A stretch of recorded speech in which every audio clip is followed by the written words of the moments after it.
Lázaro Barbosa de Souza foi um criminoso brasileiro que ganhou notoriedade em junho de 2021 após, numa tentativa de assalto, matar 4 pessoas de uma mesma família. As buscas por Lázaro começaram em 9 de junho e, conforme as dificuldades de capturá-lo aumentavam, as buscas iam se intensificando cada vez mais. Os mais preparados policiais não eram capazes de prender um único homem, o que fez o medo e o pânico se espalharem, ganhando cada vez mais notoriedade na mídia. Seja bem-vindo a mais um vídeo aqui nesse canal, e se você gosta de conteúdos de casos criminais e teoria, já se inscreve aqui no canal para mais vídeos como esse. Eu sei que você é tão curioso sobre os acontecimentos dos casos, assim como eu, então já deixa seu like e comenta aqui embaixo para mim casos novos que você gostaria de conhecer. Agora deixa que eu te conto como tudo isso aconteceu. Lázaro Barbosa de Souza nasceu em 27 de agosto de 1988, no Barra Mendes, na Bahia, filho de Eva Maria e Edinaldo Barbosa. Lázaro foi criado por sua mãe e por seu padrasto. Na infância, a família conta que o pai de Lázaro espancava o menino, mas o pai dele chegou a negar essas acusações e disse que o que acontecia era discussões, gritarias, para tentar corrigir o filho. Na infância, Lázaro já apresentava alguns problemas de personalidade. Em alguns momentos ele era uma criança alegre, brincalhona, mas tinha o pavio muito curto e se estressava por qualquer situação. Chegava a ser muitas vezes cruel, já demonstrava ter um comportamento violento ainda na infância. E conforme os anos foram passando, essa violência foi se intensificando cada vez mais. Ele sempre trabalhou em propriedades rurais e tinha muita facilidade para exercer o trabalho no campo. Sempre gostou de trabalhar em matas fechadas, em lugares de difícil acesso. Ele tinha muitas habilidades para viver nesse lugar. Por conta das habilidades do seu trabalho, ele tinha muita facilidade em viver dentro das matas. Com 29 anos, Lázaro se casa com uma adolescente de 15 anos. O casal teve uma filha e Lázaro também era pai de um outro menino, fruto de um relacionamento anterior. A esposa do Lázaro diz que ele era um marido maravilhoso e um pai muito dedicado e carinhoso para os seus filhos. Pelo que se tem registro, Lázaro foi preso a primeira vez em 2007, acusado de um duplo homicídio ali na sua cidade natal, na Bahia. Ele chegou a ser preso, mas 10 dias depois conseguiu fugir da penitenciária e mudou-se de estado. 2 anos depois, foi recuperado e levado para o complexo penitenciário da Papuna, dessa vez por suspeita de roubo, agressão sexual e posse ilegal de armas. Já em 2013, ele passou por um laudo médico que constatou problemas mentais sérios. Esse laudo retratava o Lázaro como impulsivo, ansioso, desequilibrado mentalmente e com preocupações sexuais. Porém, mesmo com todos os crimes e o laudo atestando todos esses problemas que o Lázaro sofria, em 2014 ele recebeu um outro laudo de bom comportamento, dizendo que ele era capaz de, a partir daquele momento, cumprir o seu regime em semiaberto. Mas em 2016 ele parou de retornar à penitenciária e conseguiu fugir novamente, sendo capturado apenas em 7 de março de 2018 e enviado novamente para o presídio, mas agora para o presídio de Águas Lindas, em Goiás. Desse mesmo presídio, Lázaro conseguiu fugir pelo teto em 27 de julho de 2018, ficando novamente foragido, e a polícia só ficou sabendo do paradeiro de Lázaro em abril de 2020. Durante todo esse tempo, não se sabe como ele viveu, não se sabe os crimes que ele cometeu, mas em 8 de abril, o Lázaro invadiu uma chácara e, utilizando um machado, agrediu a cabeça de um homem. O homem conseguiu sobreviver, porém ficou com graves sequelas até o dia de hoje. Alguns dias depois de ter cometido esse crime, ele entra numa casa novamente, prende o pai e o filho dentro de um quarto, leva a mulher para o matagal e lá ele a agride sexualmente. Já em 17 de maio, invadiu outro sítio onde rendeu e prendeu 4 homens da casa, deixando as mulheres nuas, fazendo com que elas servissem e cozinhassem para ele durante 5 horas. Depois disso, o Lázaro não parou mais de cometer crimes, sendo um pior do que o outro. O Lázaro não tinha um método ou um ritual que ele sempre seguia. Em cada lugar ele fazia uma coisa diferente, ele tratava as pessoas de forma diferente, mas o que era praticado em todos os casos era o crime de violência sexual contra as mulheres, sendo agredindo as mulheres, tendo relação sexual forçada com elas ou fazendo com que elas servissem a ele durante muitas horas. Todos esses comportamentos do Lázaro, o desequilíbrio mental e a preocupação sexual que ele tinha já foram descritos desde o laudo de 2013. Então, todas as pessoas que conheciam e tinham acesso a esse laudo sabiam do prejuízo, do pânico e do terror que esse cara podia causar nas pessoas se voltasse a viver em sociedade. Agora eu vou contar para vocês uma linha cronológica de todos os crimes cometidos pelo Lázaro nesse mês de junho de 2021. No dia 9 de junho de 2021, Lázaro invade um sítio em Incra 9, na cidade de Ceilândia, onde assassina a sangue frio Cláudio Vidal, de 48 anos, e seus 2 filhos, Gustavo Marques Vidal, de 21, e Carlos Eduardo Marques Vidal, de 15 anos. Ao fugir do local, Lázaro leva com ele a Cleonice Marques, de 43 anos. Porém, antes deles conseguirem sair da casa, a Cleonice liga para o seu irmão e avisa tudo o que tinha acontecido com ela e com a sua família. O irmão da Cleonice vai rapidamente para a casa dela e lá encontra toda aquela cena horrível e não encontra a sua irmã Cleonice. Ele então liga para a polícia e pede por ajuda. A polícia logo começa a fazer uma busca intensa na esperança de encontrar a Cleonice com vida. No dia 10, Lázaro invadiu outro sítio a 3 quilômetros daquele sítio que ele já havia praticado seus primeiros crimes, fazendo de refém a proprietária e o caseiro da chácara durante 3 horas. E durante todo esse tempo, ele se orgulhava de todos os crimes que ele tinha cometido, contando vitórias àquelas pessoas, e também fez com que as mulheres cozinhassem e servissem a ele durante 3 horas, e durante todo esse momento ele se vangloriava dos crimes que tinha cometido. Lázaro também obrigou as vítimas a beber e a usar drogas com ele, e após todo esse episódio de horror, ele foge do local levando os celulares, uma jaqueta e R$200. Nessa ocasião, o Lázaro não matou e nem feriu fisicamente ninguém. No dia 11, ele rouba um veículo ali na cidade de Ceilândia e foge até a cidade de Cocaizinho,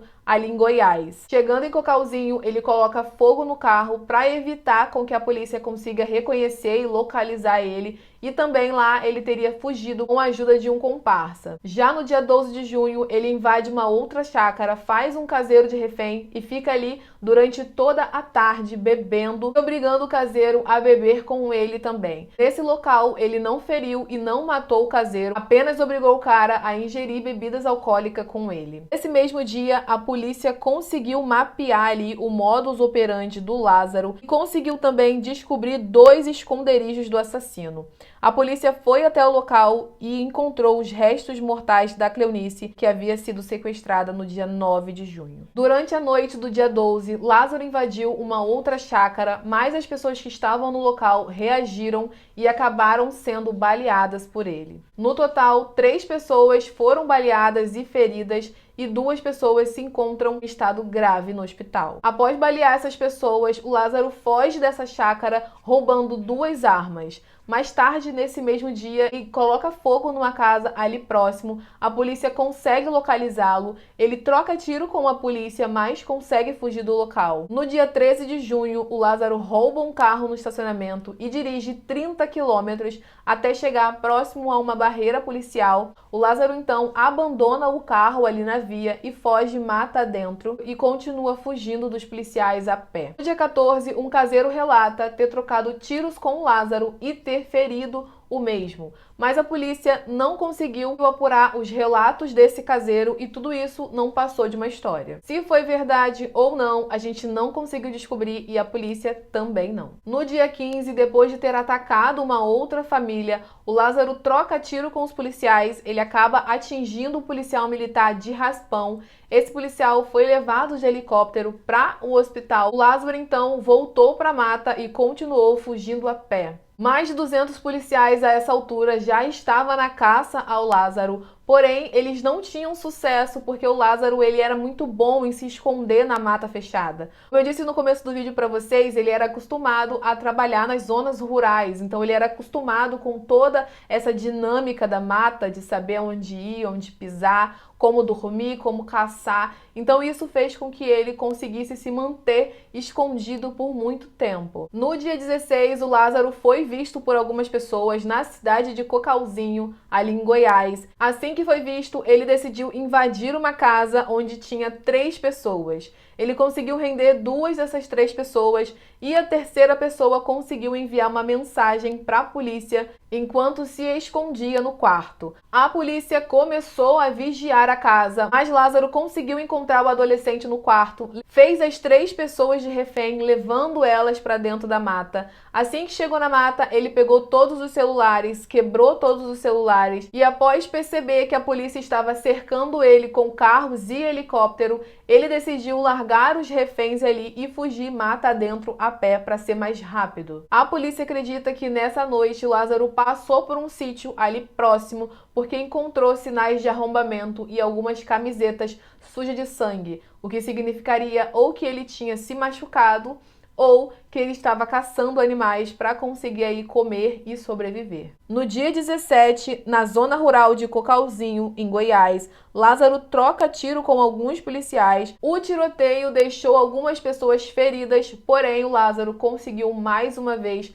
fugir ileso de toda essa situação. O secretário de Segurança Pública, Rodinei Miranda, disse que teria avistado Lázaro a alguns quilômetros dele, mas não conseguiu deter o criminoso. No dia 19 de junho, a polícia teve informações de que Lázaro estaria abrigado em uma gruta ali na cidade de Águas Limpas. A polícia chegou aí até o local, porém não encontrou Lázaro, não encontrou nem sinal de que ele havia estado por ali. Então a polícia entendeu que ela teria recebido uma informação falsa. Todas as informações falsas que a polícia recebeu atrasou muito o andamento do caso e a captura do Lázaro, o que tornava cada vez mais difícil saber o paradeiro real do criminoso. Durante uma coletiva de imprensa no dia 24, por volta das 9h30 da noite, o secretário de Segurança Pública, Rodinei Miranda, disse que a polícia prendeu 2 pessoas suspeitas de ajudarem o Lázaro em suas fugas. Segundo o depoimento de um policial, o Lázaro teria dormido 5 dias